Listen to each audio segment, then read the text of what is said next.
Thank you for joining us. Let's get into our next conversation. The latest report from the National Bureau of Statistics reveals that Nigeria's gross domestic product increased by 3.46% year-on-year in real terms in the fourth quarter of 2023. The report also shows that the growth rate dropped by 0.06% compared to the fourth quarter of 2022, while it surged by 0.92% compared to the previous quarter.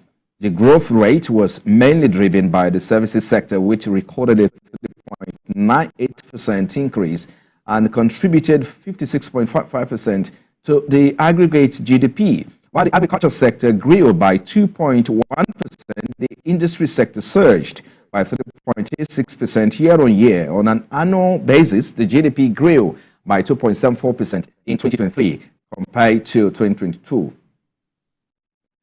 Well, for more perspective, I'm joined by the head fixed income at Chapel Hidenam, Mr. Oladipo Ajayi. He joins me virtually now. Thank you, Mr. Ajayi, for your time. It's good to see you. The Q4 figures from the NBS showed a positive growth of 3.46%. That's impressive. However, it's more of a mixed emotion, although this calls for cautious optimism according to some analysts. So it's Nigeria's glass half full or half empty. So how would you describe this report? Well, I think I would say Nigeria's glass half full because it simply means that there's hope. And why I would rather pick half full rather than half empty, because if you look at the oil sector for a long time, we've been recording negative growth. This is about the first time in a long while, in about 4 consecutive quarters, that we're able to print a positive growth in the oil sector. And you and I know that the oil sector is more like the engine of the country. Why I mean the engine? Because that's where we have our largest level of FX revenue. And if we're seeing growth in that sector, of course, it sends a positive signal to the market, and it also means that we get to a level where we can see more of these stable currencies. So I would rather picture my think around the fact that it's half full than half empty. If you look at some sectors, not all sectors are singing the same tune. Agriculture saw a modest 2.1%, raising concerns about food security and rural development against the industry sector, which witnessed a more robust 3.86% increase. How do you address this potential imbalance between the sectors? Well, the agricultural sector, we all know that a lot still needs to be done in that sector. We need to improve our level of expertise of most of the farmers in that industry. We need to actually indulge more in mechanized farming than the normal archaic way of farming that is more predominant in the country. And also another thing that I keep saying is the angle of seedling. We need to improve the level of seeds that we actually put on the ground, because basically your input determines the output. And so I think the agricultural sector, you and I know that it needs a lot of development, and you also need a lot of assistance from the government. And don't also forget that the agricultural sector is one of the sectors that's heavily affected by the current the change in the weather global warming issue. We've seen that sometime last year, towards the end of last year, there was aggressive flood issue in the northern part of the country, and we saw that also in 2022 as well. So it simply means that farmers are heavily beaten by the global warming crisis. So it simply also means that the government needs to actually quickly do something aggressively to ensure that we can put things in place that will, to a great extent, ameliorate the crisis that we've been seeing in the country. So agriculture, like we all know, agricultural sector should have been the second to the oil sector, and because it looks more like the sectors where Nigeria has higher capacity to actually develop and actually capitalize on. And I think a lot still has to be done in that sector. But when you compare that with the industrial sector, if you look at the industrial sector in the last year, Q4, 2022 Q4, he actually recorded like a negative growth as well. But I I guess based on some of the change in policy by the government also is one of the reasons why we saw a bit of improvement in some of the sectors. So all in all, agricultural sector not doing as much as we would have expected. So we expect the government to actually come in and aid that sector. Mm. All right, and we hope so that perhaps in the long term, the federal government will initiate some long-term measures to address challenges there. We do know that in the short term, the government is currently addressing some issues as regards releasing of grains from the National Reserve, and that's in the short term. Speak to us quickly in terms of long term. It's another harvest season. What should we be looking at? Well, I think the long term, main things, another challenge that one of the other challenges that I feel to mention is the issue of insecurity as well. That is also affecting that sector aggressively. A lot of farmers cannot boldly actually access their funds because of crises around insurgencies that is predominant in the northern part of the country. So the government needs to actually do something quickly around this. And aside all of that as well, we'll see the short-term solutions around open the ban, bringing out seeds and all those things like that. What they will do is that they will actually help in the short term, but they need to actually find a way to actually develop that sector for a long time. Excuse me. We need to start looking at backward integration in this country. In a situation whereby you produce cocoa, you export a raw cocoa. We need to look at a way where you can actually produce cocoa and convert it to more like a finished product. At that particular point in time, you can now move the product at a transfer price, which will be better than what you'd have gotten if you decide to actually export the product out of the country.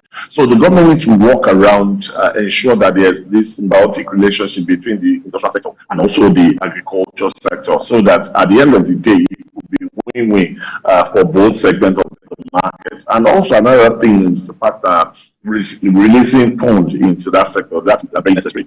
We've seen this situation whereby the past government actually released a lot of funds into the agricultural sector. But what we need to actually understand that there's a lot of funds was pumped out into that sector.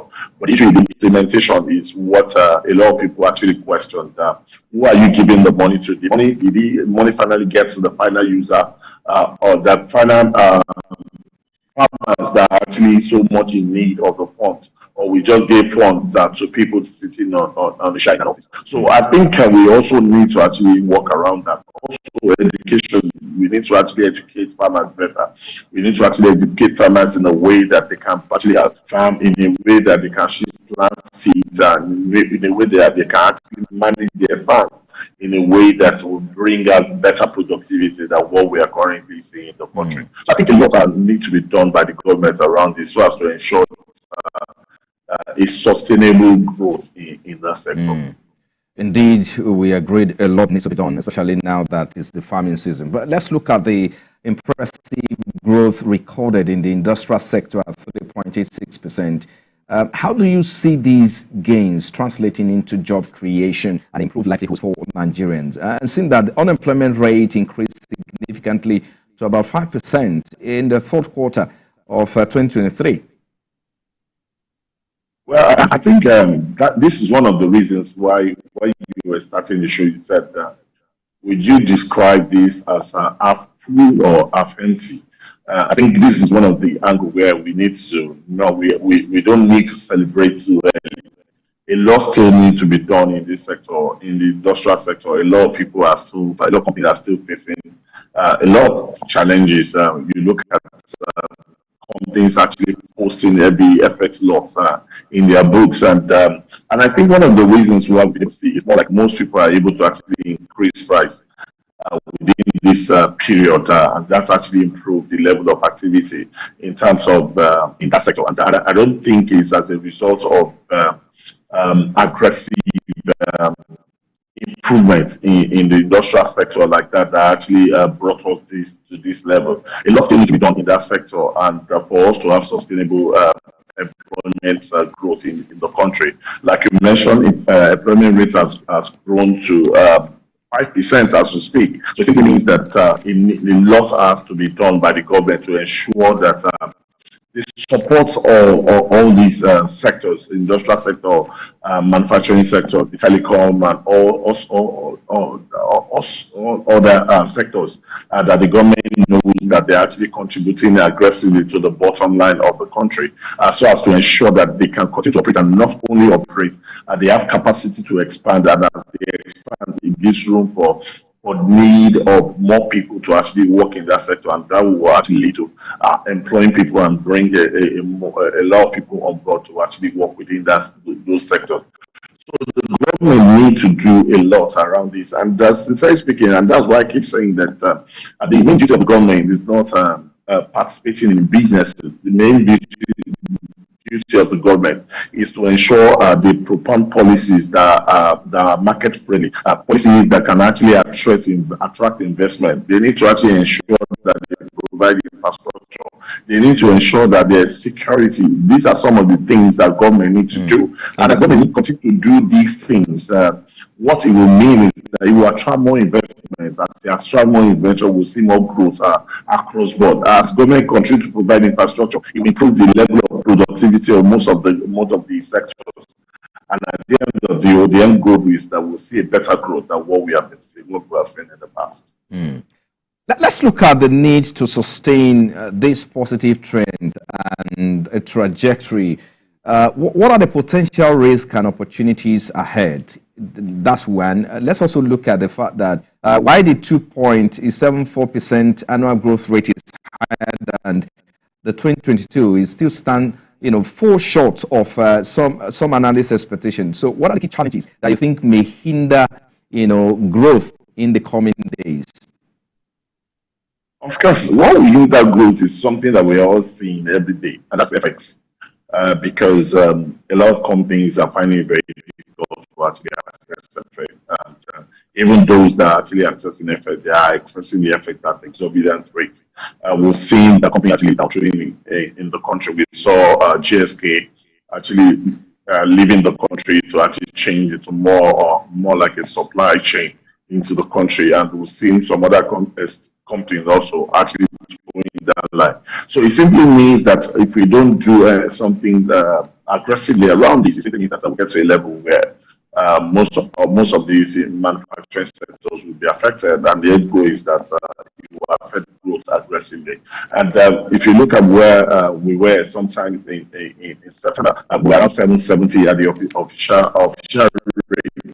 At that particular point in time, most of these manufacturing companies actually book huge losses, FX losses in their book. So I was trying to imagine what will happen by the end of Q1 if at the end of Q1 we still maintain rates around this 1,500. So it simply means that if they see most of these obligations open, they will come back again to actually book another level of FX losses, and that is not so good for the business. And we've even seen some of them struggling, and some of them we've seen actually speaking to their parent company, and their parent company decides to actually convert their FX obligations into more like a share holding for the parent company. And these are some of the ways that most of these companies are going about it. But it gets to a level that most of these parent companies may not actually answer the clarion call from the local company. So the government needs to ensure that there's stability in the FX rates, and when there's stability to some extent, it helps most of these companies to actually plan, and they can plan. Of course, it means that the company can actually grow at a reasonable level. So I think the main thing that I see as is the FX issue. Another thing also has to do with the policies. Government need to actually come out with great policies that will actually encourage investment. And they need to come up with policies that will not choke businesses. They need to come up with policies that will encourage foreign inflows of funds into the economy, and to ensure that the economy actually operates at a peaceful level, because it will be very difficult for us to talk about growth if we continue to see protests almost every day around the country. Of course, you and I know that it becomes very difficult for everybody to talk about growth in such such a atmosphere. So I think the government needs to do something around ensuring that there's stability in the country and also ensuring that there's FX stability so that businesses can actually plan. Let's go to the street of Nigeria, right? We spoke about what does this mean for job creation for Nigeria and how does it impact? But let's talk about pocket now, in terms of earning capacity and purchasing power. I mean, the ordinary man in the street wants to know how this impact on its capacity. At the end of the day, there has to be some takeaway for the man in the street, isn't it? Yeah. So I think the takeaway from man on the street is simply means that there's still hope. Because I think to some extent simply means that we are still growing. Of course, if we are not seeing the full impact yet, and most times, sometimes you see lag effects between implementations of policy and when you start seeing the output totally. So I think if the government continues to actually propagate policy that actually attract investment, ensure that there's stability in the country in terms of the foreign exchange market, ensure that there's support for industry, just like what we have mentioned about the agricultural sector, in terms of providing finances, providing expertise, advice, and the like to that industry. We would like to see a better level of growth than what we are seeing. And what simply means that in a matter of time, if we continue to grow, imagine the agricultural sector growing at a double digit. So what that would mean is that the food inflation that's being more like the huge stock in the house, of course, will be cleaned of the past because one of the catalysts that have been pushing inflation to the food prices, and if you're able to solve that, it simply means that we will likely see a level where the purchasing power of people will be better than where we are currently. I think a good place to leave it there. Thank you so much for your time, Mr. Oladipo, head fixed income at Chapel Hill Denham. Thank you for your time on Business Nigeria. You're welcome. Well, it's now time to get